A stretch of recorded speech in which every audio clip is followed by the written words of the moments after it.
And a key marketing strategy that we have to pursue is to look at what I call spearfishing, niche marketing, to market the passions of the people in the various areas. And in that way, we will guarantee that the impact of the downturn will be felt less as people move towards what speaks to them most, what drives them most, what propels them most, and what they are unable to resist from time to time. One of the areas, of course, is religion. So, you know, faith-based tourism is going to be a big area to look at. The whole business of edutourism, and I was talking to Professor Shirley about that when he was in Montego Bay. We're going to be pursuing that, short courses. Montego Bay's airport is about 5 minutes away from your campus. It's a great opportunity for us to build bed and breakfast areas and the smaller hotels, smaller properties as they become host for these numerous students who you'll be bringing in, these hundreds of thousands of students that you'll be bringing in. I saw something in Ireland last week when I was there that really inspired me about edutourism. There were perhaps, they told me that they had something like 20,000 Spanish students who come into Ireland every summer, not only to learn English, but to learn more about their religious convictions, their religious faith, because they're Catholics. And as I walked in the city, I saw these young people, and I wondered, and I said, wow, what would Malvern look like?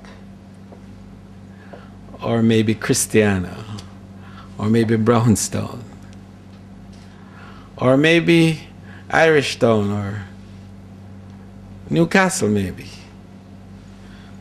Of course, Mona recommends itself. And so, Professor Shirley, we're going to be talking more definitely about edutourism, because there's a critical niche there to deal with. So first of all, understanding the marketplace is a priority. It's imperative to keep a finger on the pulse of the global marketplace at all times, and to be fully aware of the economic forecasts, the competitive environment, and the market opportunities. Also key is insight into the changing persona of world travelers. We are now seeing 3 generations of travelers exploring the planet. First, they're the baby boomers, those who were born between 1946 and 1964. And they are now retiring in large numbers. They have deep pockets and unlimited time to spend on travel, plus remarkably high energy for their age. And they hate to be termed seniors. They take trips all over the world. They stay a longer time when they visit, and they move at a leisurely pace. And Jamaica has 2 of the best spas in the world. And we're developing quite a reputation as a spa destination. Just to let you know, I'm spending only $250 million this year on improving Milk River and the Bath of St. Thomas in order to try and cash in a little bit on the baby boomers.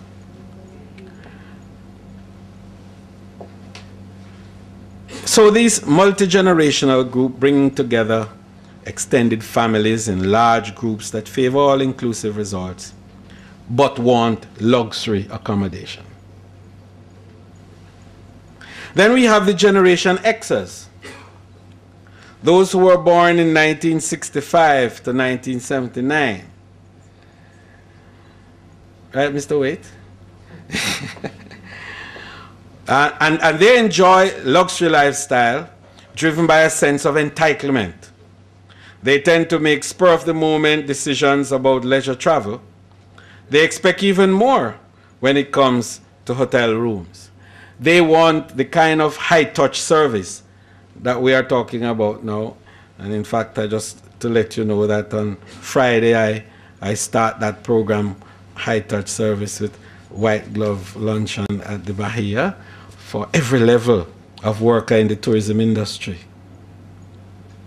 So I'm taking people who are working in the gardens, yes, the bellman, yes, the red cap from the airport, those in customs and immigration, and I'm taking all levels within the hotel itself, as well as the ground transportation people, nearly 2,000 of them, to experience white glove, high-touch service, because that's the standard that we're going to be setting in Jamaica, because we must be known as this destination that gives the come-to-mind service. Then we have the millenniums, those who are born 1980 to 2000.